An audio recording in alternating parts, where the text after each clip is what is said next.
Hello દોસ્તો, જય સિયારામ બધાને સ્વાગત છે ફરી એક નવા વ્લોગમાં। તો આજ તો જો આપણે વાવણી કરવાની છે અને હાથી આવી જાય એટલે પછી વાવણી કરવાની છે। તો હજી તો કાકાને ખેતરમાં વાવે છે, પછી એનું વવાઈ જાય પછી આપણો વારો આવશે એટલે કદાચ ને બપોર પહેલા આવે કે બપોર પછી આવે। તો આપણે જો તૈયાર થઈ ગયા છીએ અને હવે આપણે જવાનું છે ગામમાં। તો ગામમાં થોડું કામ કરી નાખીએ અને પછી પાછા આવી અહીંયા, કેમ કે હાથી આવી જાય અને પછી આપણે વાવવાનું શરૂ થઈ જાય। હજી ટિફિન લઈ લીધું છે અને હવે જાય છે ગામમાં, કેમ કે ફોન આવશે તો પાછું આવવાનું થશે। અત્યારે તો આપણે જઈએ હવે, કેમ કે જે હાથીનું કઈ નક્કી ન હોય, વવાઈ રે ત્યારે આવે। ઈ વાર પાછા અમે જો ત્રણેય બેન હારે થઈ ગયા, એક બેન તો એમાં પેલા વી ગયેલી છે। પેલા વી જાય ને આપણને કારખાને મોડું થઈ જાય, ન મજા આવે। આપણને છે ને મોડું થાય ને તો જ આપણને ચેન મળે। હે મોડું થાય ને તો ચેન મળે। 5 મિનિટ મોડા કે હોય તો આપણે મોડા જ હોય, તે બેઠી બેઠી ખાય। આપણે ખાવ ફોન માં જોતી જોતી, આપણે તો ખાવાનું તો ખાય। કોના વ્લોગ જોતી હતી? આપણે પેલા બેનપણી નો જોતા હોય। પેલા બેનપણી નો જોવે એમને મારો વ્લોગ જોવા કે તારો નો જોઉં, પેલા અમારી બેનપણી નો જોઉં।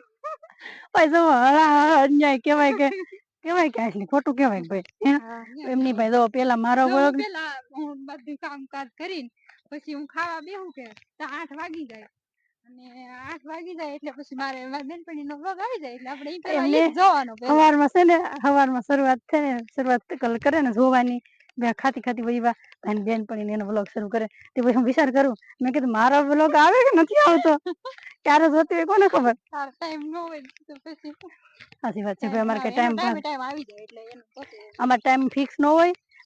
હાલો ઇન્વિટેશન આવી ગયું છે, હવે આપણે મારા અહીંથી થોડુંક થાય છે તો હવે ઘરે જઈ।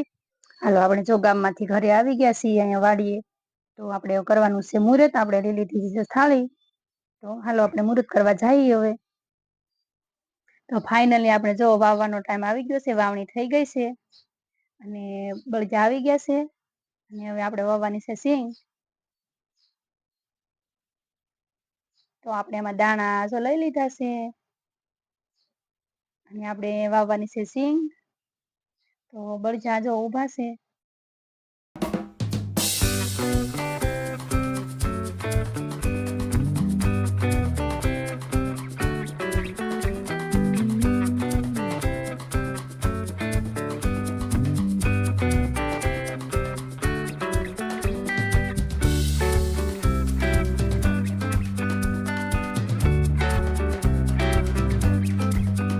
તો હાલો જો આપણે બળજાને સાંડલું કરી નાખી।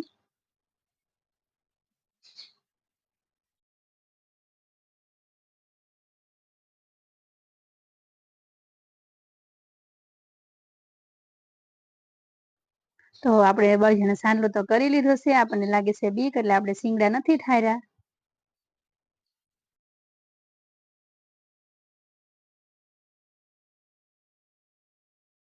ચાલો આપણે જો વાવવાનું મુહૂર્ત થઈ ગયું છે, તો આપણે આમાં વાવવાની છે માંડવી અને પછી સેમર વાવવાનું છે અને થોડીક બાજરી વાવવાની છે। તો એ બધું વાવશે ને આપણે તો જો મુહૂર્ત કરી નાખ્યું છે, તો સરસ મજાની વાવણી થઈ ગઈ એટલે બહુ બધાને મજા આવે। અને વરસાદ આમ આજે કઈ છે નહીં એટલે કદાચ ને વવાઈ જાય। આપણે જો માંડવી વાવવાનું ચાલુ કરી દીધું અને હાથી આવેલું છે અને હાથીવાળાને જમવાનું છે આપણી ઘરે, એટલે આપણે આખા રીંગણાનું શાક બનાવવાનું છે અને ભજીયા બનાવવાનું છે। અને જો આપણે કામેથી આવ્યા હતા, હજી બનાવવાનું બધું બાકી હતું, તો અત્યારે તો બીજું કાંઈ નાખ્યું નથી। શીંગના દાણા છે અને મસાલો તૈયાર કર્યો અને આમ ભરીને પછી આપણે શાક બનાવી નાખવાનું છે, પછી ભજીયા બનાવવાનું છે, રોટલા થાય છે।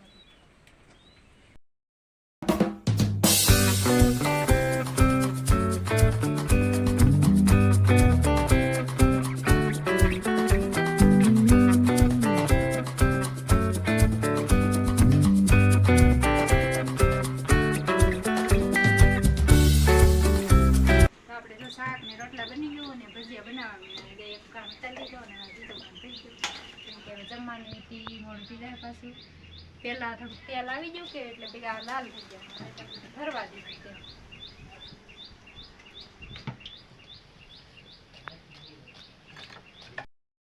તો હાલો જો બપોરનો ટાઈમ થઈ ગયો છે અને જમવાનું આપણું બનવા માંડ્યું છે। જમવામાં આખા રીંગણાનું શાક છે અને મગનું શાક છે અને ગરમા ગરમ રોટલા છે અને શોભાબેન બનાવે છે ભજીયા। ઈ ભજીયા બની જાય પછી આપણે હાથીવાળાને જમાડી લઈએ અને ઈ જમી લે પછી આપણે જમી લઈએ. તો હાલો બધાય બપોરા કરવા. તો આપણે જો વવાઈ ગયું છે અને વાવીને 1 કલાક જેવો ટાઈમ થઈ ગયો. આ મેઘરાજા જો આવી ગયા છે. તો જો મેઘરાજા આવી ગયા અને હવે વવાઈ રહ્યું એટલે સારું છે, નહીંતર તો કેમ કે વાવવાનું કેટલું મોડું થાય. વરસાદ પણ કેટલો આવે તમે જુઓ, પાણી કેટલું જાય છે, કેટલો વરસાદ આવે. તો હાલો આજનો વ્લોગ આપણે અહીંયા પૂરો કરીએ છીએ અને આશા રાખું છું કે આજનો વ્લોગ તમને ગમ્યો હશે. જો ગમ્યો હોય તો લાઈક કરજો, શેર કરજો, સબસ્ક્રાઈબ કરજો. મળીએ બીજા આવા નવા એક નવા વ્લોગમાં. ત્યાં સુધી બધાને જય સિયારામ, બાય બાય.